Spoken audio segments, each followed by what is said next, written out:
Imagine myself flying. I can fly. I will beat my wings until I take off. The drama surrounding Oprah Winfrey didn't just unravel on a headline. It detonated in real time, as Joe Rogan and Megyn Kelly dismantled her entire media-crafted persona with the precision of veteran cultural critics who had finally had enough. This wasn't a mild critique or a hot take. This was a surgical dissection of a woman who once held the world's rapt attention from her daytime throne but now finds herself, in their view, drifting dangerously close to the edge of irrelevance and hypocrisy. It started with Joe Rogan, leaning in like he was about to reveal a magician's long-hidden trick. But this wasn't sleight of hand. It was decades of manufactured sincerity, polished self-help sermons, and a billion-dollar brand built on emotional fast food. Joe didn't waste time with euphemisms.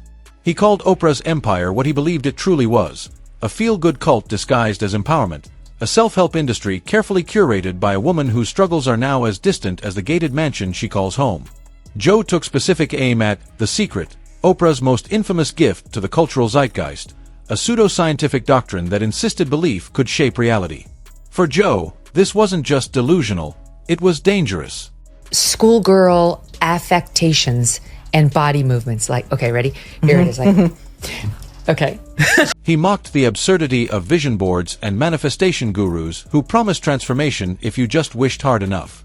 He recalled friends who bought into the hype, plastering images of crowds and dreams onto corkboards as if spiritual scrapbooking could substitute for hard work.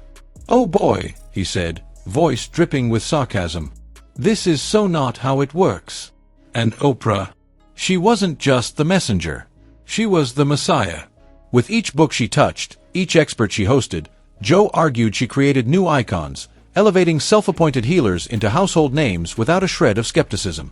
Her show wasn't a talk show. It was a sanctified temple of affirmation where truth was less important than resonance. Enlightenment came packaged in 14-part masterclasses, incense sticks, and fleece blankets embroidered with inspirational mantras. Want peace? Great. But you better be ready to pay shipping and handling. Joe painted the Oprah brand as a contradiction wrapped in silk robes and scented candles. A woman who preaches simplicity while owning a compound with more square footage than a football stadium.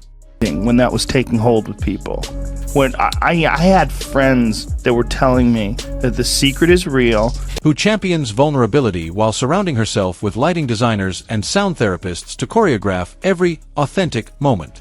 To him, she didn't sell solutions. She sold the feeling of having solved something, no effort required. But if Joe came with a sledgehammer, Megyn Kelly brought a scalpel. Her voice didn't rise in mockery, it sliced with precision. Megyn wasn't laughing. She was outraged. The Oprah she once respected, the one who gave the world aha moments and tear-streaked monologues about healing, was now an elite political force wielding empathy as a prop and influence as a weapon. To Megyn, this wasn't just about a fall from grace. It was about betrayal. She remembered watching Oprah as a young law student, tuning in to absorb nuggets of wisdom that felt sincere and powerful. But the Oprah of today? A far cry from that figure. Megyn argued that Oprah hadn't walked in the shoes of everyday Americans in decades. She hadn't stood in a grocery line without cameras, hadn't been challenged without rehearsed applause, and yet she claimed to speak for the people. Megyn wasn't buying it.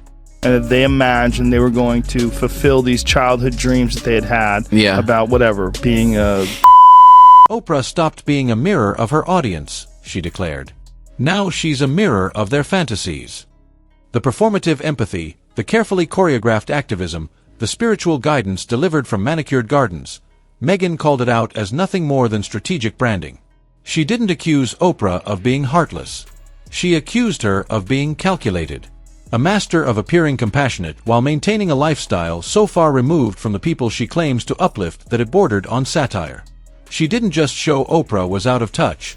She proved it, moment by moment. Joe returned to the mic to laugh through the absurdity of Oprah's guru gallery. Pseudo-experts peddling dream cures and trauma therapy via couch sessions and softly lit interviews. He mocked the notion that you could buy your way into inner peace, mocking how Oprah turned healing into a product line. In his view, she wasn't solving problems. She was selling them in prettier packaging. Then Megyn took it further, turning her critique toward the Oprah Book Club, one of the most revered cultural institutions in publishing.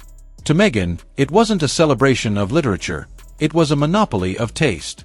One woman determining what's worth reading, and by extension, who gets a voice. It's not empowerment, Megyn said. Time with the sex podcaster instead. She Oh, thought that was gonna drive up. call the ambulance or whatever it's the called. woman who is It's empire control disguised as encouragement.